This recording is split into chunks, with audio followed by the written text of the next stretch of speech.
ನೀನು ಯಾಕಾಗಿ ಇಲ್ಲಿವರೆಗೆ ಕರ್ತಂದೆ? ನಾನು ಎಲ್ಲಿದ್ದವ?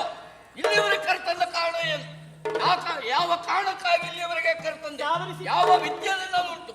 ಮಾಯಾವಿಯ ನೀನು ರಕ್ಕಸಿಯೋ? ಅಲ್ಲ, ಇದ್ಯಾವ ರೀತಿಯ ಕ್ರಮ? ಮಾತಾಡುವಾಗ ಬಾಯಿಂದ ಮಾತಾಡುವುದುಂಟು. ಯಾಕೆ ಕರೆತಂದೆ, ಯಾವಾಗ ಕರೆತಂದೆ, ಮಾಯ, ಹೀಗೆ ಯಾವ್ದಿದು? ಸಿಟ್ಟು ಬಂದ್ರೆ ಹಾಗೆ ಆಗುದು ನಮ್ಗೆ. ನೀವು ಮಾತಾಡುವಾಗ ಹೊಡೆದಾಡ್ತಾ ಮಾತಾಡುದಾ? ನಮ್ದೆಲ್ಲ ಹಾಗೆ ಕ್ರಮ. ಸಿಟ್ಟಾಗುದು ಯಾಕೆ? ಸಿಟ್ಟಾಗುದು ಯಾಕೆಂದ್ರೆ ಪ್ರೀತಿಯಿಂದ ನಮಸ್ಕಾರ ಮಾಡಿದ್ರೆ ತಿರಸ್ಕಾರ ಮಾಡುದ ನೀವು? ಅವಶ್ಯಕತೆ ಇಲ್ಲ. ಯಾಕಿಷ್ಟು ಸಿಟ್ಟು? ನಾನು ಯಾಕೆ ಇಲ್ಲಿ ಬಂದೆ ಅಂತ ಹೇಳು. ಹೇಳ್ತೇನೆ, ಅವಸರ ಮಾಡಬೇಡಿ. ಹೇಗೆ ಹೇಳು. ನೀವು ಬಂದದ್ದಲ್ಲ, ನಿಮ್ಮ ನಿಲ್ಲಿಯವರಿಗಾಗಿ ನಾನು ಬರೀ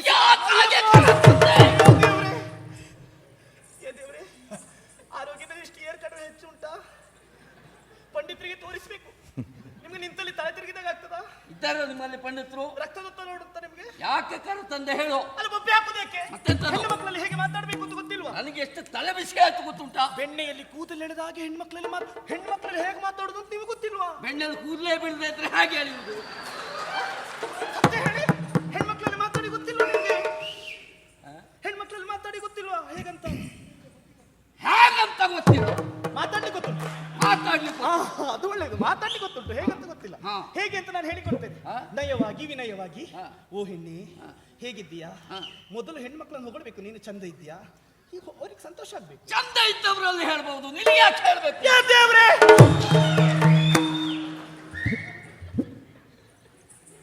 ನನ್ನ ನೋಡಿದ್ರೆ ಕೈಕಲ್ ಹೀಗುಂಟಾ, ಮುಖ ಹೀಗುಂಟಾ, ಚಂದ ಇಲ್ಲ ಅಂತ ಹೇಳಿದ್ರೆ ಬೇಸರ ಇಲ್ಲ ಬಿಡಿ. ನಿಮ್ಮನ್ನು ಕರ್ಕೊಂಡು ಬಂದದ್ದು ಯಾಕೆ ಗೊತ್ತುಂಟಾ? ಎತ್ತರ ಹೆಚ್ಚಾಯ್ತು ಅಂತ ಅಷ್ಟೇ. ಏನು ಹೇಳು. ಸಿಟ್ಟಾಗಬೇಡಿ ನೀವು. ನಿಮ್ಮನ್ನು ಇಲ್ಲಿವರೆಗಾಗಿ ನಾನು ಕರೆಸಿಕೊಂಡದ್ದು. ನೀವು ಎಲ್ಲಿದ್ರೆ ಗೊತ್ತಾ? ಎಲ್ಲಿ? ಏನ್ ಮಾಡ್ತಿದ್ದದ್ದು ಗೊತ್ತಾ ನಿಮಗೆ? ಮಲ್ಕೊಂಡಿದ್ದ ಈ ಹಿಂದೆ ಉಪವನದಲ್ಲಿ ಮರದ ಬುಡಕ್ಕೆ ತಲೆಯನ್ನಿಟ್ಟು ಹಾಯಾಗಿ ನಿದ್ರಿಸಿದ್ದು. ಹೌದು, ನಾನು ಅಲ್ಲಿಗೆ ಬಂದದ್ದು. ನೀನ್ ಯಾಕೆ ಬಂದೆ ಅಲ್ಲಿ? ಅದು ನನ್ನ ಇಷ್ಟ. ನಿಮ್ಗೇನು? ನಾನು ಬಂದೆ ಅಂತ ಹೇಳಿದ್ರೆ ಹೇಳು.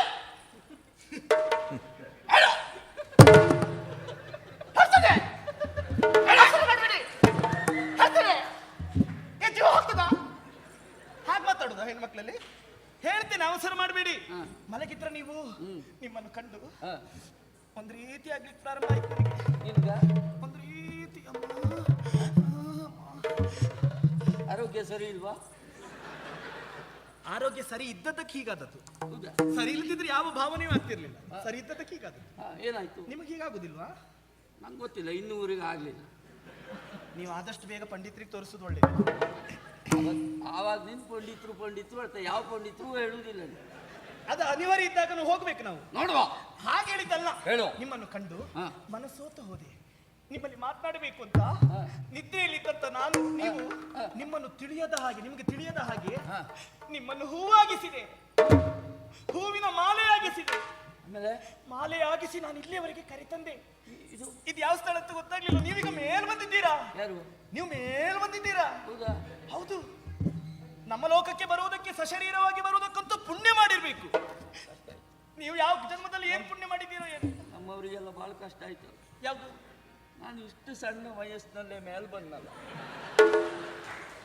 ನಿಮ್ಮಲ್ಲೆಲ್ಲ ಬಯಸುದೇ ಹಾಗಂತೆ, ಆದಷ್ಟು ಬೇಗ ಮೇಲೆ ಹೋಗ್ಬೇಕು, ಎತ್ತರದ ಸ್ಥಾನದಲ್ಲಿರ್ಬೇಕು ಅಂತ. ಸ್ಥಾನದಲ್ಲಿರ್ಬೇಕು, ಹೌದು.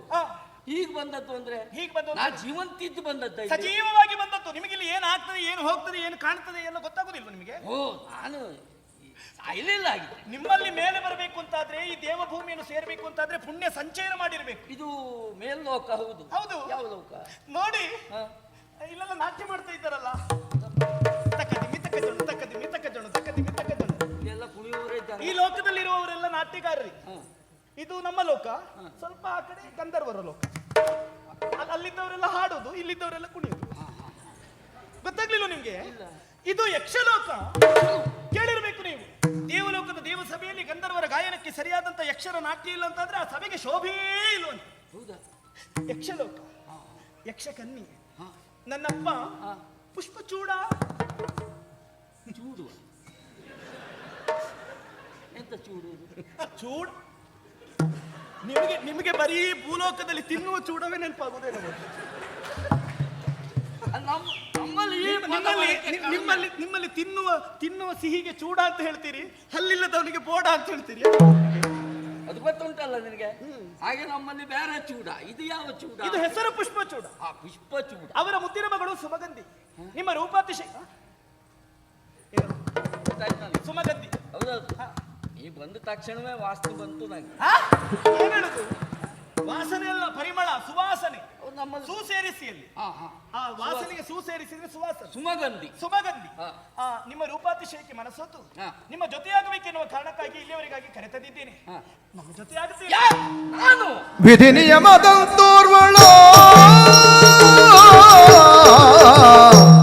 ವಿಧಿ ನಿಯಮದಂತೋರ್ವಳ ಒರಿಸಿರ್ಪೆ ಪದುಮಾಕ್ಷಿ ಎಂಬುವವಳ ಒರಿಸಿರ್ಪೆ ಪದುಮಾಕ್ಷಿ ಎಂಬುವವಳ ಇದು ಧರ್ಮವಲ್ಲದೆಯ ಇದು ಧರ್ಮವಲ್ಲದೆಯ ತ್ಯಜಿಸಿ ಪುರಸುದದೆಯನು ಕಾಂಬ ಬಗೆಯ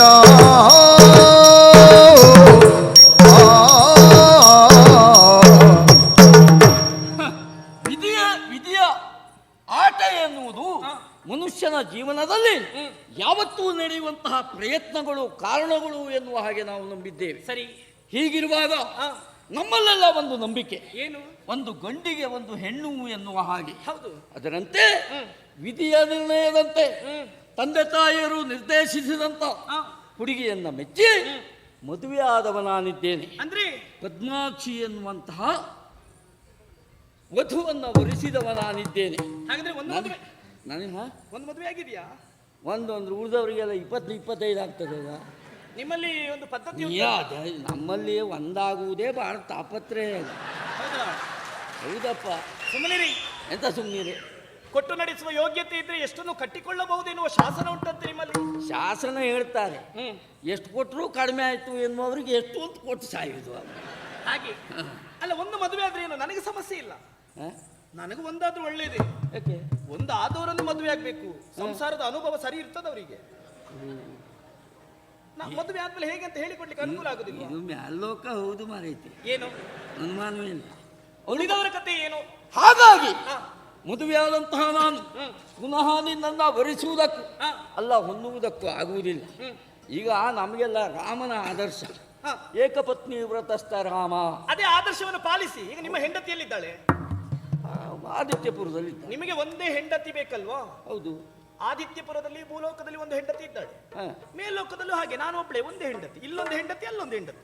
ಆ ಲೋಕಕ್ಕೂ ಈ ಲೋಕಕ್ಕೂ ಸಂಬಂಧ ಇಲ್ಲ, ಬೇರೆ ಬೇರೆ. ಎಂತ ಮಾತಾಡುವುದು?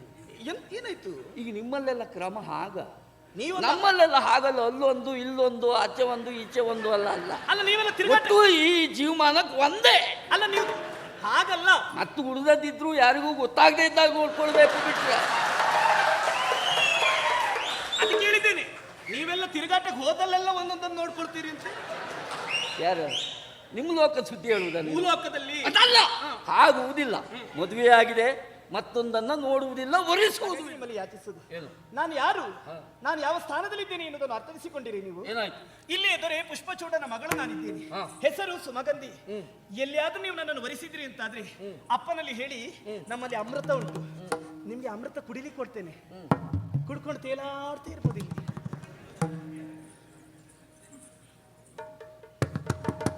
ಮತ್ತೆ ನಿಮಗೆ ಸಾವೇ ಇಲ್ಲ, ಚಿರ ಯೌವನ. ಸರಿ. ಈಗ ಎಷ್ಟು ವಯಸ್ಸು ನೋಡಿ, ಅಷ್ಟೇ ವಯಸ್ಸು. ಎಂತಾಯ್ತು? ಅಮೃತ. ಅಮೃತ ಕೊಡ್ತೇನೆ. ಅಮೃತ ಕುಡಿದ್ರೆ ಬೇಕಬೇಡಿ. ಅಮೃತ ಅಮೃತ ಕುಡಿದು ತೇಲಾಡ್ತಾ ಇರ್ಬೋದು. ಅಮೃತ ಕುಡಿದ್ರು ಹಾಗಾಗ್ತದೆ. ಯಾವುದು ಯಾವುದರಲ್ಲಿ ತೇಲಾಡುದು? ನಾನು ಕುಡಿದು ಗೊತ್ತಿಲ್ವಲ್ಲ. ಈ ದೇವ ಭೂಮಿಯ ಸುಖದಲ್ಲಿ ನೀವು ತೇಲಾಡ್ತೀರಿ ಅಂತ ಹೇಳಿದ್ದು, ಕುಡಿದು ತೇಲಾಡ್ತೀರಿ ಅಂತ ಹೇಳಿಕ್ಕೆ ಭೂಲೋಕದಲ್ಲಿ ಕುಡಿದ್ರೆ ಮಾತ್ರ ಆಗಾಗುದು, ಇಲ್ಲಿ ಅಲ್ಲ. ಸ್ವರ್ಗ ಸುಖದಲ್ಲಿ ತೇಲಾಡ್ತೀರಿ. ಸಕಲ ವೈಭವವನ್ನು ನಾನು ತೋರಿಸ್ತೇನೆ. ದೇವಲೋಕದಲ್ಲಿರುವಂತಹ ವಿಶೇಷವನ್ನು ನಿಮಗೆ ಕಣ್ತುಂಬಿಸಿಕೊಳ್ಳುವುದಕ್ಕೆ ಅವಕಾಶ ಕಲ್ಪಿಸಿಕೊಡ್ತೇನೆ. ಮನಸ್ಸು ಮಾಡಿ. ಮನಸ್ಸು ಮಾಡಲಿಕ್ಕೆ ಉಳಿದ ಪುರುಷರಂತೆ ಅಂತ ಎನ್ನುವ ಹಾಗೆ ತಿಳಿದುಕೊಳ್ಳುವ ಅಗತ್ಯ ಇಲ್ಲ. ಚಿತ್ತ ಚಂಚಲ ಇಲ್ಲ ನನಗೆ. ನಿಮ್ಮ ಹೆಸರೇನು? ದೃಢವಾದಂತಹ ಚಿತ್ತತೆಯನ್ನು ನನ್ನಲ್ಲಿ ಉಂಟು. ನಿಮ್ಮ ಹೆಸರು? ಉದಯನ ಅಂದ್ರೆ ನಾನೇ. ಉದಯ, ಒಂದು ಮನಸ್ಸು ಮಾಡಿ. ಉದಯ, ಮನಸ್ಸು ಮಾಡು. ಉದಯ ನೋಡು, ತೀರಾ ಹೆಚ್ಚಿಗೆ ಕೇಳಬೇಡ, ನನಗೂ ತಲೆ ಬಿಸಿ ಆಗ್ತದೆ. ನಿಮ್ಮ ಬಗ್ಗೆ ನಿಮ್ಗೆ ಅನುಮಾನ ಆಗುವುದಿಲ್ಲ. ನೋಡಿ, ಈಗ 4 ಸತಿ ಆಗುದಿಲ್ಲ ಆಗುದಿಲ್ಲ ಅಂತ ಹೇಳಿ 5ನೇ ಸಲ ನೀವು ಒಪ್ಪಿಕೊಳ್ತೀರಿ. ಆಗುವುದಿಲ್ಲ. ಯಾಕೆಂದ್ರೆ ನನ್ನ ಪತ್ನಿಯೇ ನನ್ನ ಬದುಕಿನ, ನನ್ನ ಜೀವಾಂಶ ಎನ್ನುವ ಹಾಗೆ ತಿಳಿದುಕೊಂಡವ ನಾನು. ಉದಯ, ಒಂದು ಮನಸ್ಸು ಮಾಡು. ಆಗುವುದಿಲ್ಲ. ಮನಸ್ಸು ಮೂಡಿಸು. ಈಗ ಆಗುವುದಿಲ್ಲ. ಉದಯ ಈಗಲೇ ಆಗ್ಬೇಕು. ಉದಯ ಈಗ ಬರುವಷ್ಟು ನೋಡುವ. ನಿಮ್ಮಲ್ಲಿ ಹಸಿವಾದಾಗ್ಲೇ ಊಟ ಮಾಡುವುದಾ? ಹೌದು. ಹಸಿವು ಯಾವತ್ತು, ಊಟ ಯಾವತ್ತು ಕ್ರಮ ಉಂಟಾ? ಇಲ್ಲ. ಬಾಯಾರಿದಾಗ್ಲೇ ನೀರು ಕುಡಿಯುವುದಾ? ಹೌದು. ಮತ್ತೆ ಹೀಗಿದ್ದಾಗ ನನಗೆ ಈಗ ನಿಮ್ಮ ತನು ಸುಖ ಬೇಕು. ಇವಾಗ ಆಗುವುದಿಲ್ಲ ಅಂತ ಗೊತ್ತಿಲ್ಲ, ಮತ್ತೆ ಬೇಕು ಅಂತ ಹೇಳಿದ್ರೆ ಆಗುವುದೇ ಇಲ್ಲ. ಆಗುದಿಲ್ಲ. ಏನು ಪಾಪ ಅಂತ ಬೇಡಿಕೊಂಡ್ರೆ ನನ್ನನ್ನು ತಿರಸ್ಕಾರ ಮಾಡ್ತೀರಾ? ನಾನು ಯಾರು, ನನ್ನ ಯೋಗ್ಯತೆ, ನನ್ನ ಸ್ಥಾನ ಏನು ಎನ್ನುವುದನ್ನು ಅರಿವಿದೆಯೇ ನಿಮಗೆ? ನಾನೇನು ಭೂಲೋಕದಲ್ಲಿ ಇರುವಂತ ಸಾಮಾನ್ಯ ಹೆಣ್ಣಲ್ಲ, ದೇವಲೋಕದಲ್ಲಿರುವವಳು ನಾನು, ಅಪ್ಸರಾದರೆ ನಾನು, ಸುಮಗಂಧಿ. ನಾನು ಬಯಸಿದ್ರೆ ಎಷ್ಟು ಜನ ಸರದೆ ಸಾಲಿನಲ್ಲಿ ನಾನು ಮುಂದೆ ಅಂತ ಗಂಡು ಮಕ್ಕಳು ನಿಲ್ಲುತ್ತಾರೆ ಗೊತ್ತುಂಟು ನಿಮಗೆ? ಹೀಗಿರುವಾಗ ಮದುವೆಯಾಗಿ ಅಂತ ಕೇಳಿಕೊಂಡ್ರೆ ಆಗುದಿಲ್ಲ. ಏನಾಗುದಿಲ್ಲ ಅಂತ ಹೇಳಿದ್ರೆ ಏನು ಆರೋಗ್ಯದಲ್ಲಿ ಸಮಸ್ಯೆ ಉಂಟು ನಿಮಗೆ? ಇದೆಲ್ಲ ನೀವು ಮೊದಲೇ ಹೇಳಿದ್ದೆ, ಈಗ ಸ್ವಲ್ಪ ಗಟ್ಟಿ ಹೇಳಿದಾಗ ಆಯ್ತು ಅಷ್ಟೇ.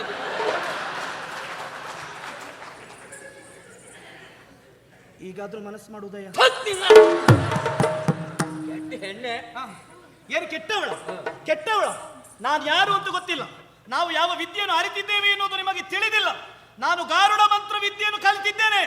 ನೀ ಅದೆಲ್ಲ ಹೇಳೋದು ಬೇಡ. ಏನು? ನಾನು ಮೊದಲು ಮಂತ್ರ ಎಲ್ಲ ಹೇಳ್ದವನೇ.